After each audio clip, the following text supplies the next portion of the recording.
दोस्तों, ये एक छोटी सी इमोशनल कहानी है जिसमें माँ बाप की परिस्थिति के बारे में बताया गया है कि कैसे माँ बाप अपने बच्चों को बिना किसी शिकायत के बड़ी आसानी से संभाल पाते हैं। आगे चलकर ज़रूरत पड़ने पर यही बच्चे उन्हीं को नहीं संभाल पाते। वो ये भूल जाते हैं कि उन्होंने जो अपने माँ बाप के साथ किया, उनके बच्चे भी उनके साथ वही करेंगे। तो चलिए कहानी को शुरू करते हैं। जब तक माँ स्वस्थ थी, वह इन तीनों से अलग अपने पुराने घर में रहती थी। लेकिन अब ऐसा करना खतरे से खाली नहीं होता और ऐसा करने से समाज में तीनों बेटे बेटियों का नाम भी खराब होता। लोग कहते कि देखो कैसी औलादें हैं, बीमार माता को अकेला रहने के लिए छोड़ दिया। 1 घंटे से बिना कोई बातचीत किए वह तीनों अपने विचारों में खोए हुए थे। फिर बहन ने चुप्पी तोड़ते हुए अपने बड़े भाई की तरफ देखते हुए कहा, भैया, आप बड़े हैं, इसलिए आपका कर्तव्य है कि माँ को ज़रूरत के समय आप रखें और उनकी देखभाल करें। छोटी बहन की बात सुनकर बड़े भाई ने पहले अपनी पत्नी की ओर देखा और बोला, मैं इस बात से बिल्कुल इनकार नहीं करता कि बड़े होने के नाते मेरा माँ की देखभाल करने का कर्तव्य है।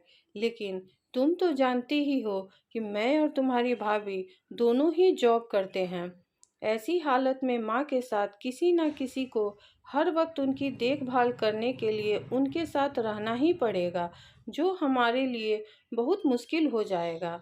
बहन, तुम तो पूरा दिन घर पर ही रहती हो, इसलिए तुम माँ को अपने साथ क्यों नहीं रखती? पैसों की चिंता मत करना, जो भी खर्चा आएगा मैं दे दूंगा। सुशील भैया, आप तो जानते ही हैं कि मैं माँ से कितना प्यार करती हूँ, लेकिन आप यह भी जानते हैं कि मेरे ससुराल वाले कैसे हैं।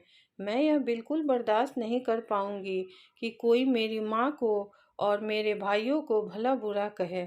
इसीलिए अच्छा यही होगा कि माँ को अनिल भाई के यहाँ रखा जाए।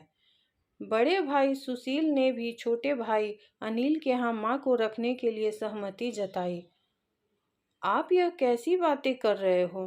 क्या आपने नहीं देखा कि माँ कभी भी मेरे घर 2 दिन से ज़्यादा रही ही नहीं है? उसका मेरे यहाँ मन लगता ही नहीं है। फिर कैसे वह इतने दिन मेरे घर रह पाएगी? छोटे भाई ने अपनी असहमति जताते हुए कहा।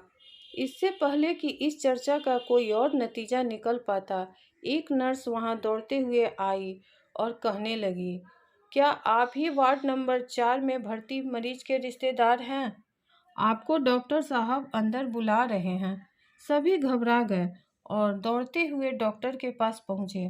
डॉक्टर ने उनसे हाथ जोड़ते हुए कहा, आई एम सॉरी, मैं आपकी माता जी को नहीं बचा पाया। डॉक्टर की इस खबर ने सबके चेहरे पर झूठी मूठी दुख की परत तो चढ़ा दी थी, लेकिन सभी के दिल के एक कोने में इस बात की खुशी भी छपी हुई थी कि उन्हें अब माँ को संभालना नहीं पड़ेगा और माँ की वजह से उन्हें परेशान नहीं होना पड़ेगा।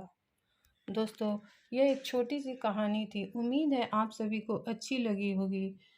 अच्छी लगी हो तो प्लीज़ एक लाइक और चैनल को सब्सक्राइब ज़रूर कीजिएगा। धन्यवाद।